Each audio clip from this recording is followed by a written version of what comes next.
Bien, et bonjour à toutes et à tous. Je me présente, je suis Abdelrahman Koulibaly, je suis consultant et analyste spécialiste en médecine prophétique. N'est-ce pas? Aujourd'hui, j'ai choisi de vous parler de moi et de mes activités. Et le thème choisi aujourd'hui, c'est la médecine prophétique. Et elle consiste, n'est-ce pas, à guérir par la prière et à consulter, n'est-ce pas, à partir de tes rêves. Et dans quel cas cette médecine est mise en pratique? Et cette médecine prophétique, d'abord, est mise en pratique exclusivement, n'est-ce pas, que dans le cadre des maladies mystiques. Et parmi ces maladies mystiques, n'est-ce pas, il y a 4 genres ou 4 sortes, n'est-ce pas, de maladies mystiques. À commencer, on va les énumérer une par une. On va, n'est-ce pas, commencer avec le mauvais œil. Le mauvais œil, qu'est-ce que le mauvais œil?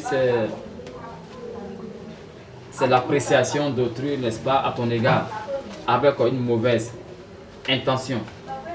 Ou l'étonnement, n'est-ce pas, d'autrui à ton égard, mais suivi toujours d'une mauvaise intention. Je donne 2 exemples. Exemple d'une personne qui a réussi dans la vie, et ses amis le voient et s'étonnent, n'est-ce pas, de sa réussite soudaine. Et après l'étonnement de cette réussite, il se demande en même temps, est-ce que l'origine de son argent est licite? C'est ça le mauvais œil. Et ensuite, un second exemple. Je prends l'exemple d'une femme qui vient de mettre au monde un enfant. Et pendant que les gens viennent apprécier l'enfant, pendant que les gens viennent lui rendre visite en la félicitant, parmi ces personnes, il y en a qui pourront dire que l'enfant, n'est-ce pas, est très beau, est très mignon. Donc pendant que l'enfant est apprécié, n'est-ce pas, par ses visiteurs, en même temps, l'appréciateur doute de l'origine, n'est-ce pas, doute au fait de la paternité de l'enfant. Donc ici, il y a un mauvais œil, n'est-ce pas? Le deuxième cas, comme je l'ai dit, il y a la sorcellerie, n'est-ce pas, enterrée. Et lorsque le sort, n'est-ce pas, il est enterré, et lorsqu'il est enterré avec ton nom surtout, soit au cimetière, ou soit dans un endroit en dehors du cimetière, la personne constate, n'est-ce pas, dans ses rêves, qu'elle est morte, premièrement, ou elle peut constater dans ses rêves, n'est-ce pas, qu'elle est au cimetière parfois, ou elle peut encore voir dans ses rêves, n'est-ce pas, qu'elle est dans l'obscurité. Ce sont les symptômes, n'est-ce pas, qui sont voilés.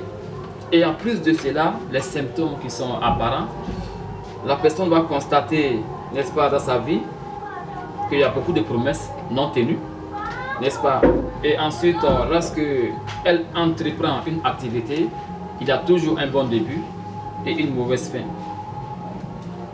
Ça, c'est dans le cadre, n'est-ce pas, de la sorcellerie enterrée. On va ensuite progresser vers la sorcellerie, n'est-ce pas, dite manger. Quand on parle de la sorcellerie manger, c'est le sort, n'est-ce pas, qui t'a été fait. Mais ce sort là, a été mis dans ta nourriture. Donc à chaque fois, n'est-ce pas, que cette personne est victime de ce type de sort, elle verra encore dans ses rêves qu'elle mange souvent. Mais manger seulement dans le rêve ne confirme pas qu'on t'a fait un sort, n'est-ce pas, qu'on t'a fait une sorcellerie manger. Elle est insuffisante. Pour que nous puissions confirmer qu'on t'a fait une sorcellerie, n'est-ce pas, manger, il va falloir qu'il y ait, en plus du rêve que tu fais, il va falloir encore qu'il soit suivi, n'est-ce pas, des maux de ventre. Là, nous pouvons, n'est-ce pas, confirmer qu'on t'a fait une sorcellerie, n'est-ce pas, manger. Et en plus de cela, il y a encore le sort dont on appelle la sorcellerie, n'est-ce pas, suspendu. Voilà les suspendus, hein. Là, la victime, n'est-ce pas, de ce sort, constate que dans ses rêves, elle est à chaque fois suspendue entre la terre, n'est-ce pas, et le ciel. Et il y a encore, n'est-ce pas, la sorcellerie déposée sur ton chemin. Et lorsque la personne, par inattention, marche sur ce type de sort, on va constater chez la personne, parfois elle a des enflures, parfois même elle a des plaies incurables. Là, c'est dans le cadre, n'est-ce pas, de la sorcellerie piétinée. Et ensuite, il y a aussi le cas des possessions. Il y a aussi le cas des possessions. Quand on parle, n'est-ce pas, des possessions, on parle des génies. Les esprits, n'est-ce pas, se mêlent parfois de la vie des hommes, n'est-ce pas? Les esprits peuvent posséder, n'est-ce pas, le corps humain. Ils peuvent posséder, n'est-ce pas, les maisons. Ils peuvent posséder, n'est-ce pas, les maisons déjà, les maisons inachevées. Et ensuite, ils peuvent posséder, n'est-ce pas, les chiens, surtout de couleur noire. Vous voyez? Et dans quel cas l'esprit peut être présent, n'est-ce pas, chez une personne? L'esprit, n'est-ce pas, peut être présent chez une personne dans 5 cas. Premièrement, sur invitation de la personne pour des raisons économiques ou pour des raisons de sécurité. L'homme peut inviter un esprit dans sa vie. Le deuxième cas, n'est-ce pas? L'esprit peut être présent chez une personne par amour. Ça, c'est le deuxième cas. Le troisième cas, l'esprit, n'est-ce pas, peut être présent chez une personne, n'est-ce pas, par vengeance.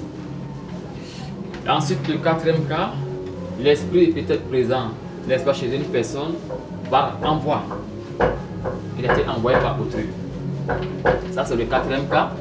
Et ensuite, le cinquième cas, l'esprit, n'est-ce pas, peut être présent, n'est-ce pas, chez une personne par héritage.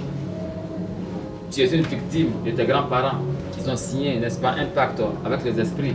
Or, les esprits ont une longue durée de vie, logiquement, par rapport au fils d'Adam. Donc, les parents qui ont signé des pactes avec des esprits à leur temps, qui logiquement vont décéder, n'est-ce pas, avant ces esprits, qui ont une longue durée de vie sur terre.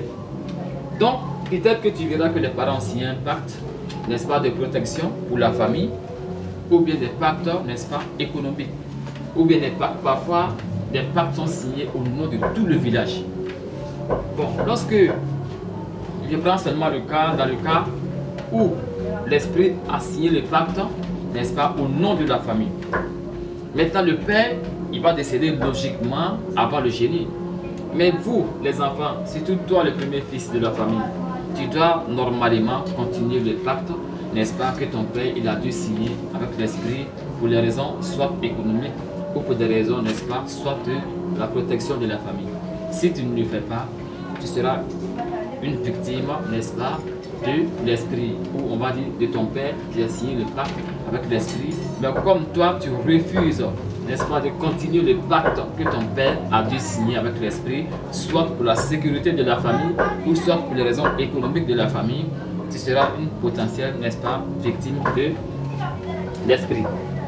Donc, pour clore, n'est-ce pas, cet entretien, je vais, n'est-ce pas, vous laisser mes contacts pour tous ceux qui seront dans l'obligation ou pour tous ceux qui auront l'intention de me contacter pour ces quelques maladies dont j'ai dû citer, pourront me joindre, n'est-ce pas, à mon numéro suivant qui est le 00 225 44 82 82 97 ou encore le 00 225 03 02 99 66. Je vous remercie.